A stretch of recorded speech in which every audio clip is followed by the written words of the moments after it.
porque dejó hartas esquirlas finalmente, claro, probablemente con el tema de los incendios es poco o mucho menos del tiempo que lo hubiéramos dedicado bajo circunstancias normales a la inscripción de las listas para el proceso constituyente en su segunda versión, el proceso 2.0 y la inscripción de las candidaturas, cerca de 300 candidaturas para los 50 cupos que hay que llenar para conformar el nuevo Consejo Constitucional. Queremos conversar de esto con Francisco Vidal, ex ministro y militante histórico del PPD, además también, o lo que queda del PPD. Francisco Vidal, ¿cómo estás tú?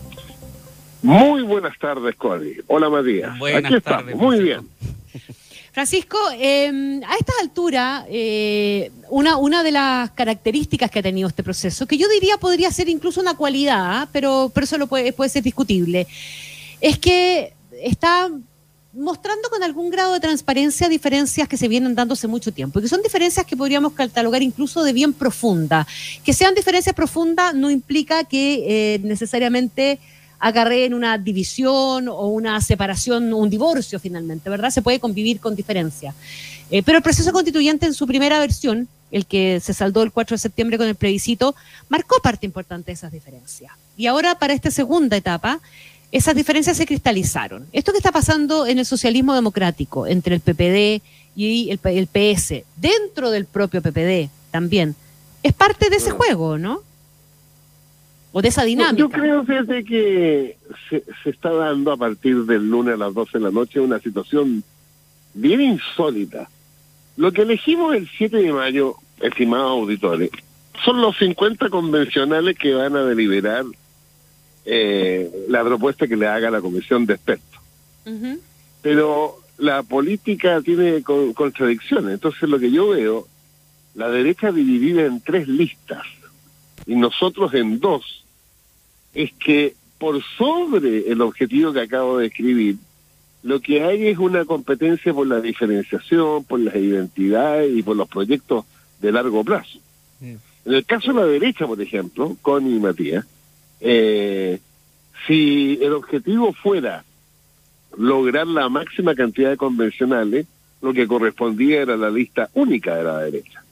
Claro. Sin embargo, lo que en mi opinión hay ahí es Chile Vamos, que es como el núcleo central de la propuesta, junto a nosotros, y los republicanos están pensando en otra cosa, están pensando en medir fuerza en la perspectiva de la futura campaña presidencial de José Antonio Kast. Como los republicanos han sido claros que no les gusta el proceso constituyente, están en disputa con Chile Vamos por el electorado de derecha. Y tú le agregas ahora al partido de la gente, que en palabras de uno de sus diputados, lo acabo de leer hoy día en la mañana o ayer, lo que quieren es medirse, también en la perspectiva de una futura campaña presidencial de París. Porque Ya, pero te me estás yendo para el otro lado. Yo le estoy preguntando por cómo andamos en casa primero.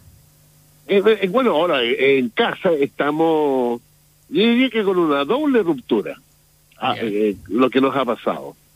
Primero, evidentemente somos 2 coaliciones distintas, historias distintas, que conformamos la unidad en torno al presidente y al gobierno. La primera ruptura es con el presidente. Yo, para nuestros auditores sepan, yo soy la ínfima minoría de mi partido, saqué el 6% de los votos. Yo era partidario de la lista única, o en su defecto de la lista doble, pero con el Partido Socialista adentro, en el socialismo democrático. Claro. La mayoría democrática avasalladora de mi partido optó por la segunda lista. Entonces ahí hay una primera ruptura que tiene que ver con que el presidente nos pidió una lista única. Pero hay que agregarle a esa primera ruptura una segunda, que es que el socialismo democrático, 4 partidos, estamos miti-miti. 2 con la prueba de dignidad y 2 que seguimos solitos, más la democracia cristiana.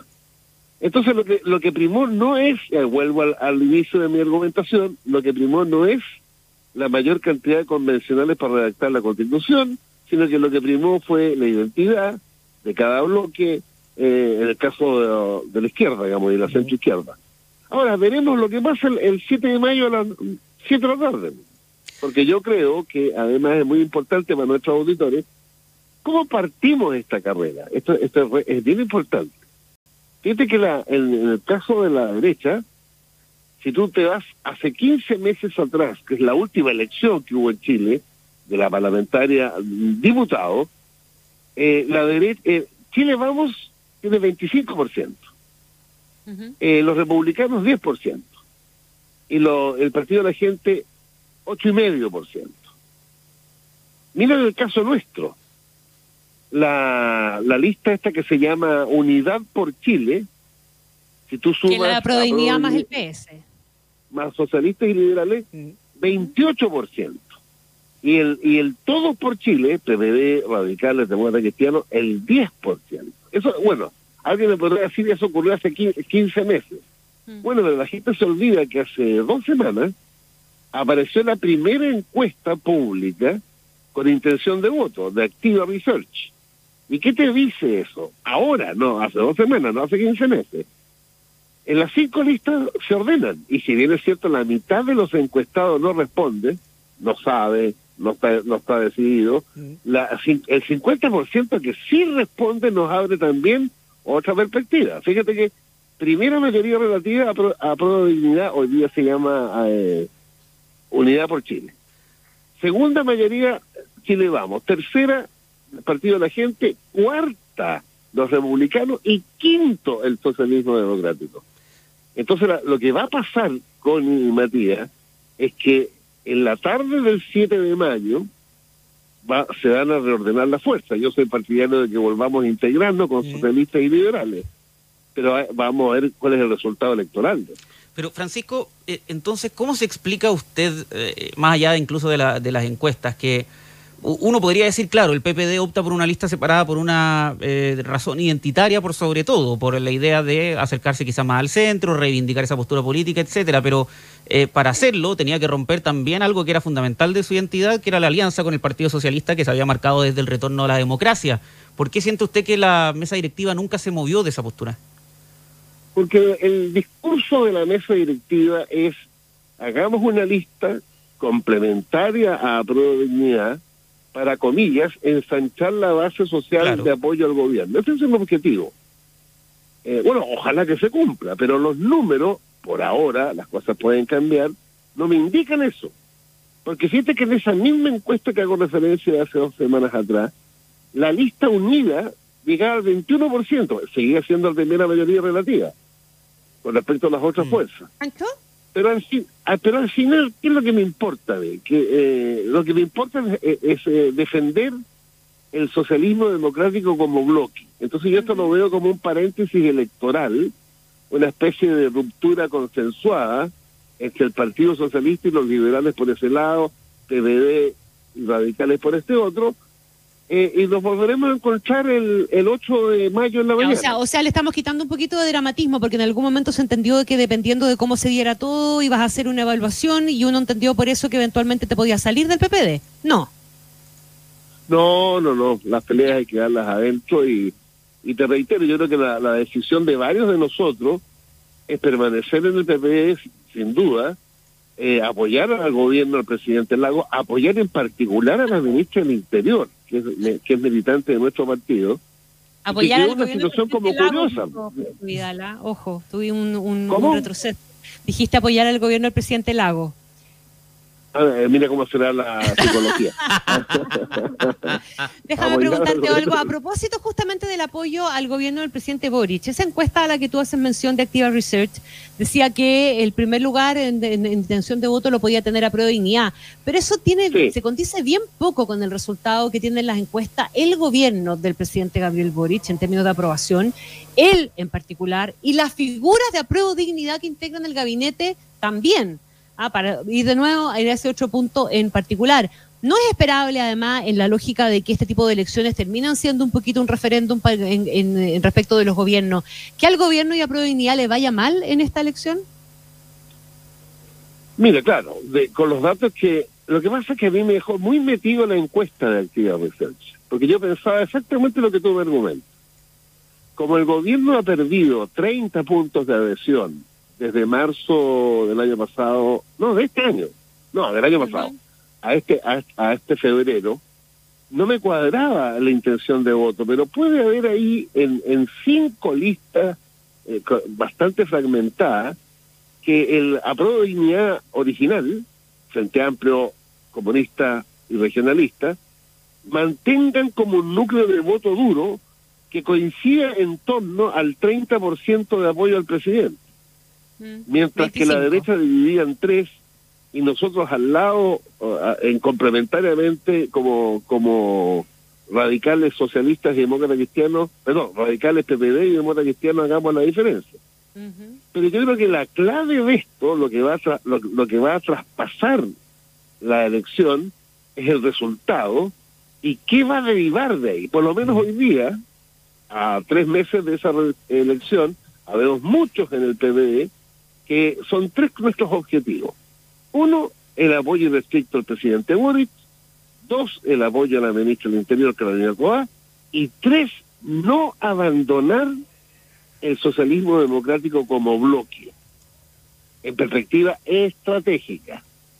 Porque en la cabeza nuestra, de varios de nosotros, creemos que algunas experiencias europeas nos dan una señal. Me explico en un segundo, auditorio. Fíjense que en el caso de Portugal y de España, la izquierda y la centroizquierda gobiernan, pero con hegemonía, por así decirlo en términos relativos, de la centroizquierda. Es el Partido Socialista Obrero Español que está en el gobierno con el apoyo de Podemos, que es el equivalente al Frente Amplio acá. Claro. En Portugal lo mismo. Cuando no ocurrió eso, fue en Grecia. Cuando la izquierda más radical ganó en Grecia y arrasó con el Partido Socialista Griego Tradicional, el PASOK, el resultado de ese gobierno fue que hoy día gobierna la extrema derecha en Grecia. Ahora, entonces nuestra perspectiva es mantener la alianza entre centro izquierda e izquierda y obviamente democráticamente disputar la hegemonía de esa alianza entre la izquierda y la centro izquierda. Ahora, Francisco, el reorganizar las alianzas con los resultados en mano también es una tentación que suele pasar después de las elecciones. ¿Qué pasa si, por ejemplo, se cumplen las predicciones de Activa Research? Estamos muy lejos todavía, pero ya pongámonos que hoy día es 7 de mayo y se cumplen esas predicciones. ¿Sale mejor posicionado esta alianza entre Apruebo Dignidad y el Partido Socialista que la del PPD, el Partido Radical y la Democracia Cristiana? El mismo Partido Socialista podría haberse tentado a no volver a abrazarse con el PPD el 8 de mayo, como usted apunta, y sobre todo el gobierno podría decir, bueno, entonces parece que el PPD no tiene una base tan amplia, no es tan necesario contar con ellos. No digo que eso signifique la salida de la ministra del Interior, pero sí no tenerlos considerados para otros cargos importantes como ministerio y subsecretaría. Bueno, ese es el riesgo de lo que ha pasado, pues, Matías. Que una apuesta dicha de la manera que lo dice mi partido, ¿no? De ampliar la base social, que termine en una frustración electoral, claro, ahí te abre un nuevo escenario político donde la hegemonía puede profundizarse en la Apruebo Dignidad, sobre todo si esta última está a partir de la elección y de sus resultados, ni más ni menos con el respaldo del Partido Socialista, que a todo esto, en el socialismo democrático, el Partido Socialista era el más fuerte. Es muy importante, me gustan los números, Connie Matías, que la gente se entere. Fíjate que nosotros, el socialismo democrático, tomando como referencia la última elección, no la última encuesta, éramos el 12,5% de los votos. Y los socialistas eran el 5,5%. Entonces, para el socialismo democrático, que los socialistas se fueran para el otro lado, acompañados por los liberales, que es 1,5%, es una pérdida. Y por eso mi perseverancia en la reconciliación, porque el PPD solo, con los radicales solo, más los demócratas cristianos, tomando como referencia las últimas elecciones, no las últimas encuestas, nos tenemos las fuerzas suficientes para disputarle la hegemonía al Partido Comunista y al Frente Amplio. Francisco Vidal, ¿cómo interpretas tú la decisión del Partido Socialista entonces? Porque se han puesto varias teorías sobre la mesa, ¿verdad? Una, la lealtad con el presidente, el peso de la historia, el hacerse de más cupos a la hora de una repartición de subsecretaría. Hay un montón de teorías. ¿Qué explicación se dio Pancho Vidal finalmente para la decisión del Partido Socialista? Porque finalmente cuando se decide no ir en una lista única, es el PS el que decide irse con la Apruebo Dignidad. Así es. Yo creo que allí ocurrió, y alguna vez se escribirá esto y lo leeremos. Yo creo que ahí ocurrió en 72 horas, un cambio en la correlación de fuerzas al interior del Partido Socialista.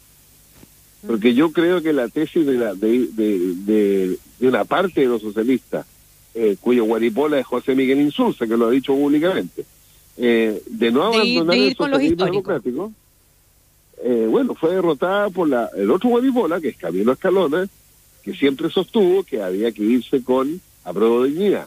Ahora, ¿qué pasó en esas 48 horas?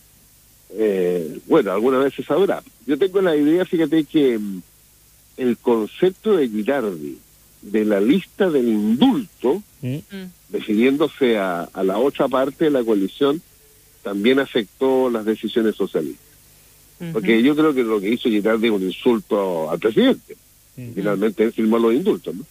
No, y como nos dijo Carolina Toá una vez al aire aquí en estos mismos micrófonos, digamos, fue esa forma de poner las cosas, la de Girardi, la que terminó dramatizando esto, porque finalmente esto podía haber sido un acuerdo electoral y terminó siendo una diferencia ideológica profunda. Claro, porque lo sensato hubiera sido ir a mi segunda derivada, no a la primera. Yo era partidario de la lista única, pero aceptaba las dos listas bloque con bloque, completo, no como ocurrió ahora. Y fíjate que era razonable, tú podrías haber hecho la competencia de los dos bloques con pactos por omisión, evidente, que son parte del instrumento electoral, pero quedamos en el peor de los mundos. Quedamos quebrados el socialismo democrático, alguna molestia sin duda del presidente, que pidió explícitamente, privada y públicamente, la lista unitaria, en un gobierno muy débil, con entre un cuarto y un tercio de aprobación, que seguimos con minoría en ambas cámaras hasta 2 años más, con reformas en curso que no están garantizadas su éxito, como la tributaria y la de pensiones, con una derecha exacerbada. Afortunadamente se dividieron, pero está exacerbada, porque finalmente también hay que considerar que los que escriben la historia son los que ganan. Y cuando perdimos avasalladoramente el 4 de septiembre, la derecha, y Chile Vamos en particular, diseñó, con el acuerdo nuestro, el nuevo proceso constituyente. Les voy a dar otro dato, Connie y Matías, que pasa piola.